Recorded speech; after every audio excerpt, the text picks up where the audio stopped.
এই মাছটা হচ্ছে আমার মেয়ের জন্য, আর এগুলো হচ্ছে বাটা মাছ। আর আমি এখন করব ঝাল।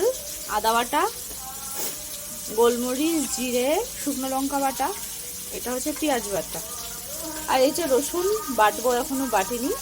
আর এই হচ্ছে আগে থেকে করে রেখেছি মাছ ভাজা।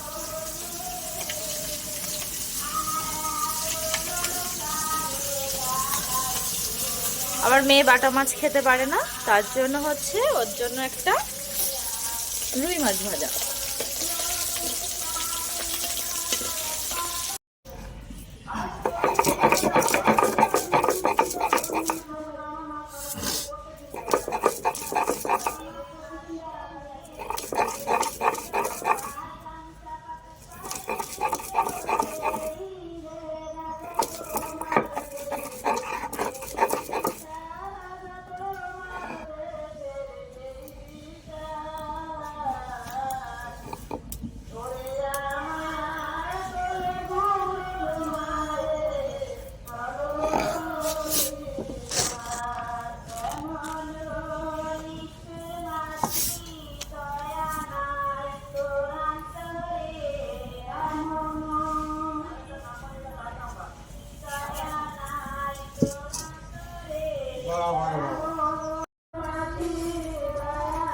এই হচ্ছে পেঁয়াজ বাটা দিয়ে দেব।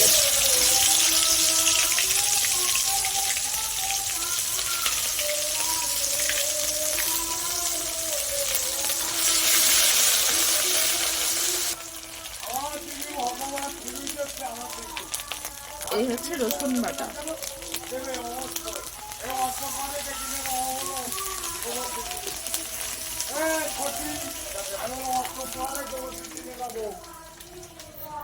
এই তুমি গোবর দিতে পারো? পারো দিতে? হ্যাঁ, কি করছো তুমি? গোবর দিচ্ছ? তা দাও। এই হচ্ছে আদা বাটা। লাল লাল করে ভাজা হয়ে গেলে তারপর এখানে দিতে হবে মশলা বাটা সব।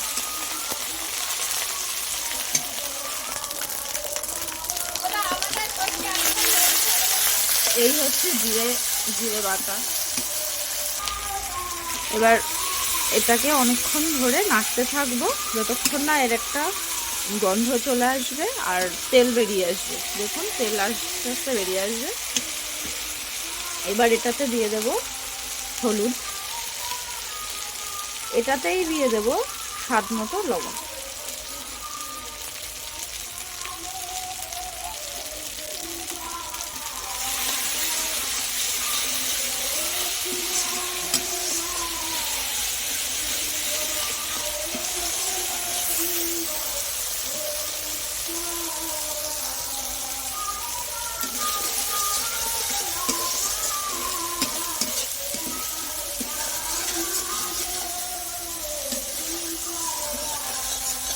দেখেছেন কত সুন্দর তেল বেরিয়ে এসছে।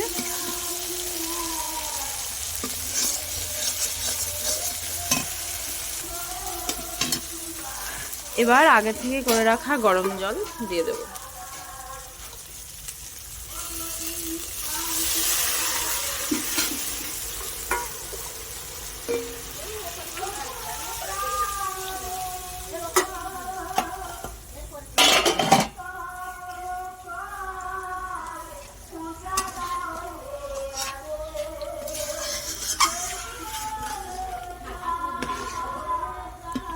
জলটা ফুটে উঠলে দিয়ে দেবো মাছগুলো সব।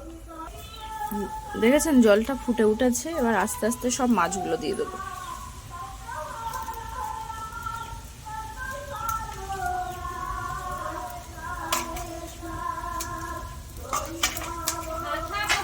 এগুলো হচ্ছে বাটা মাছ।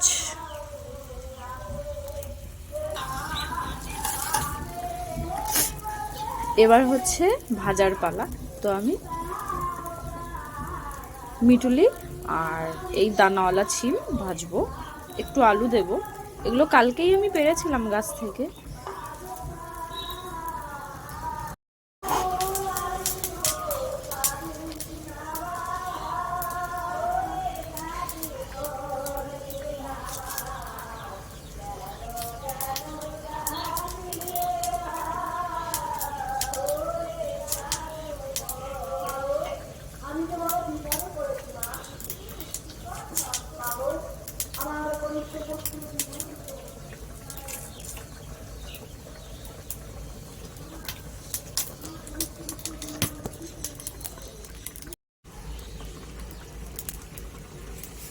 এই যে এবার লাগাবো, তার আগে একটু কাঁচা লঙ্কা দিলাম।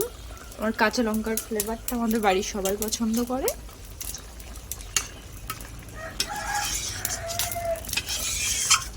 দেখুন কতটা গ্রেভিটা কমে এসছে,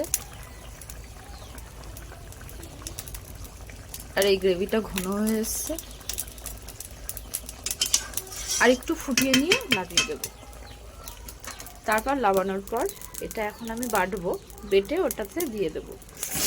আর এই হচ্ছে আমাদের ভাজা, কাটছি। সবাই দেখো আমি কেমন করে কাটি।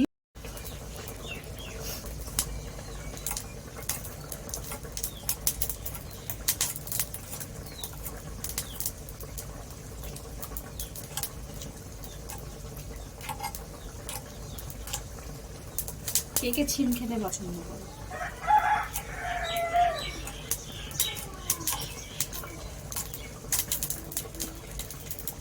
এটা রান্না হয়ে গেলে এই ভাজা, তারপরে কিছু পেঁয়াজ ভাজবো, পেঁয়াজ দিয়ে রসুন দিয়ে।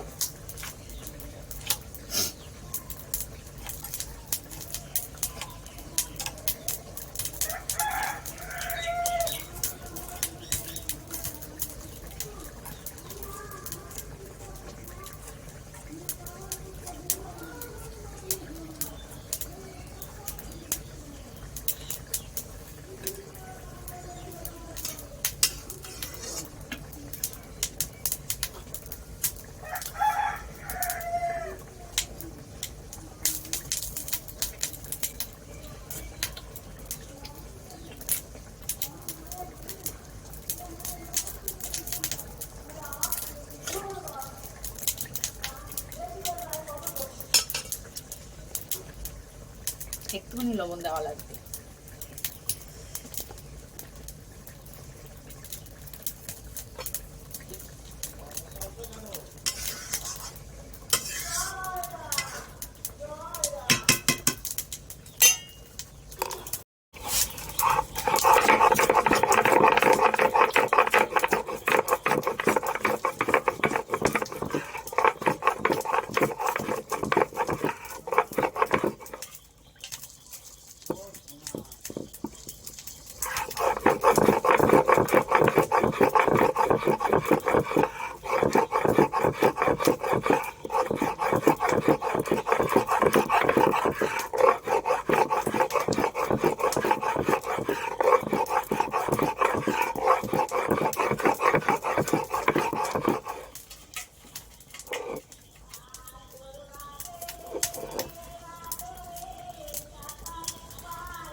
এই হচ্ছে আমার রান্না শেষ। এটা হলেই কি